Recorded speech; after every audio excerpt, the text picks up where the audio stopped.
আজকাল প্রায় সমস্ত সিনেমাতেই আমরা নায়কদের ভিলেনের ক্যারেক্টার প্লে করতে দেখতে পাই। যেমন 2023 সালে রিলিজ হওয়া অ্যানিমেল সিনেমাতে ববি দেওল করেছিল এবং অডিয়েন্স ববি দেওলকে অনেক পছন্দ করেছিল ভিলেন হিসেবে। সোশ্যাল মিডিয়াতে ববি দেওল হিউজ পরিমাণ ভাইরাল হয়েছিল। তো আজকে আমি কথা বলবো এমন কয়েকটা সিনেমার ব্যাপারে যে সিনেমার মধ্যে নায়ক হবে ভিলেন, অর্থাৎ নায়ক ভিলেনের ক্যারেক্টার প্লে করবে। এদের মধ্যে অনেক বড় বড় অভিনেতা রয়েছে।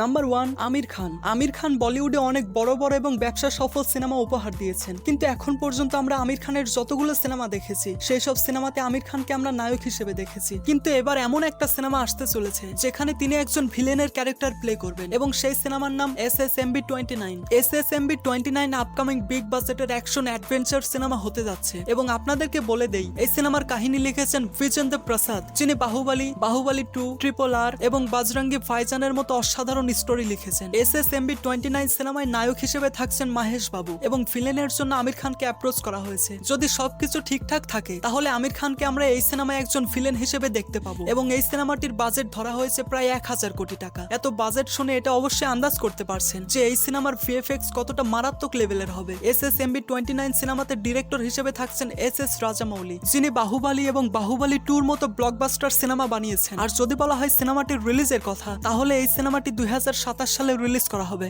নাম্বার 2, সঞ্জয় দত্ত। মুন্না ভাই খ্যাত সঞ্জয় দত্তকে আমরা বলিউডের অনেক সিনেমাতে ভিলেন হিসেবে দেখেছি। এবার তিনি কন্নড় ভাষার একটা সিনেমাতে ভিলেনের ক্যারেক্টার প্লে করবেন, যে সিনেমার নাম কেডি দ্য ডেভিল। এটা সঞ্জয় দত্তের কন্নড় ভাষার দ্বিতীয় সিনেমা হতে চলেছে। এর আগে তিনি KGF চ্যাপ্টার 2-তে আধিরার ক্যারেক্টার প্লে করেছিল, যেটা অনেক প্রশংসিত হয়েছিল। কেডি দ্য ডেভিল একটি আপকামিং অ্যাকশন সিনেমা হতে চলেছে, যেখানে আমরা নায়ক হিসেবে দেখতে পাবো ধ্রুবা সার্জাকে। ধ্রুবা সার্জা ছাড়াও শিল্পা শেট্টি, নোরা ফাতেহি, বিজয় সেতুপতি সহ আরো অনেককে দেখতে পাবো। কেডি দ্য ডেভিল সিনেমাতে ধ্রুবা সার্জাকে একজন গ্যাংস্টারের রোলে দেখতে পাবো। এবং এই সিনেমার টিজার প্রায় 1 বছর আগে ইউটিউবে প্রকাশ করা হয়েছে এবং এই সিনেমাটি রিলিজ করা হবে এই বছরের 13ই নভেম্বর।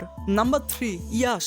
রকিং স্টার ইয়াশ তার আপকামিং মেগা প্রজেক্টে একজন ভিলেন হিসেবে অভিনয় করবেন। আমি কথা বলছি রামায়ণা সিনেমার ব্যাপারে। রামায়ণা বলিউডের ইতিহাসে সর্বোচ্চ বাজেটের সিনেমা হতে চলেছে, যে সিনেমাতে আমরা অনেক লম্বা স্টার কাস্ট দেখতে পাবো। রামায়ণা সিনেমার ডিরেকশন দিচ্ছেন নিতেশ তিওয়ারি, যিনি দাঙ্গালের মতো অসাধারণ সিনেমা বানিয়েছেন। এই সিনেমাতে আমরা Ranbir Kapoor, Sai Pallavi, Sunny Deol and rocking star ইয়াশকে দেখতে পাবো। এবং এই সিনেমাতে তাদের ক্যারেক্টার হবে Ranbir Kapoor as Ram, Sai Pallavi as Sita, Sunny Deol as Hanuman এবং rocking star Yash as Ravan. হ্যাঁ, ঠিকই শুনেছেন, রামায়ণা সিনেমায় ইয়াশ রাবণ চরিত্রে অভিনয় করবেন। রামায়ণা মূলত 3টা পার্টে আসবে, যার প্রথম পার্টে আমরা রামের কাহিনী দেখতে পাবো এবং দ্বিতীয় পার্টে রাবণের কাহিনী দেখানো হবে এবং তৃতীয় পার্টে হবে রাম এবং রাবণের মহাযুদ্ধ, যেটা দেখার জন্য অডিয়েন্স অনেক বেশি এক্সাইটেড। এবং রামায়ণা পার্ট 1 সিনেমাটি আপনারা 2026 সালে দেখতে পাবেন। Number 4, Bobby Deol.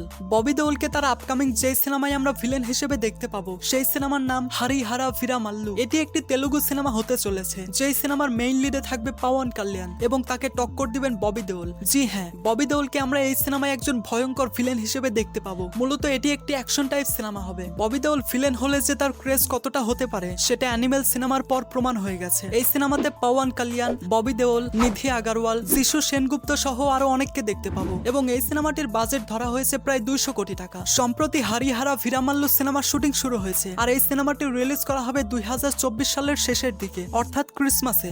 Number 5, junior NTR. Junior NTR যে সিনেমায় ভিলেনের ক্যারেক্টার প্লে করবেন সেই সিনেমার নাম ওয়ার 2। ওয়ার 2 বলিউডের সবচেয়ে বড় স্পাই অ্যাকশন সিনেমা হতে চলেছে এবং ওয়ার 2-তে আমরা আরো একবার ঋত্বিক রোশনকে দেখতে পাবো। এর আগে 2019 সালে ওয়ার সিনেমাটি রিলিজ করা হয়েছিল, যেখানে আমরা ভিলেন হিসেবে দেখেছিলাম টাইগার শ্রফকে। কিন্তু ওয়ার 2-তে জুনিয়র এনটিআর ঋত্বিককে টক্কর দেবে এবং সিনেমাতে এদের দুইজনের মধ্যে আমরা কিছু ভয়ঙ্কর অ্যাকশন সিকোয়েন্স দেখতে পাবো, যেটা দেখার জন্য অডিয়েন্স অনেক বেশি এক্সাইটেড। যদি বলা হয় সিনেমাটির রিলিজের কথা, তাহলে এই সিনেমাটি 2025 সালের 14 আগস্ট রিলিজ করা হবে। তো আপনি কি ওয়ার 2 সিনেমার জন্য এক্সাইটেড? আপনার মতামত অবশ্যই আমার বাড়িতে এসে জানিয়ে যাবেন, কমেন্টে জানিয়ে যাবেন।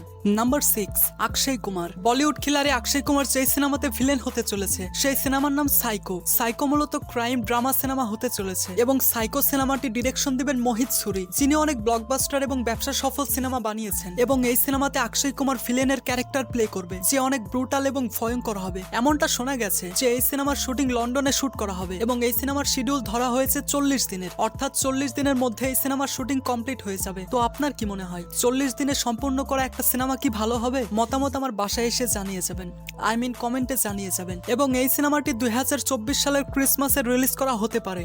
ওয়েল, এগুলো ছিল ইন্ডিয়ান সিনেমার এ লিস্টেড নায়কদের তালিকা যারা তাদের আগামী বিগ বাজেট বাজেটের সিনেমাতে ভিলেনের ক্যারেক্টার প্লে করবে। তো আপনি কোন সিনেমার জন্য অনেক বেশি এক্সাইটেড? আপনার মতামত আমার বাসায় এসে জানিয়ে যাবেন, কমেন্টে জানিয়ে যাবেন। Thanks for watching.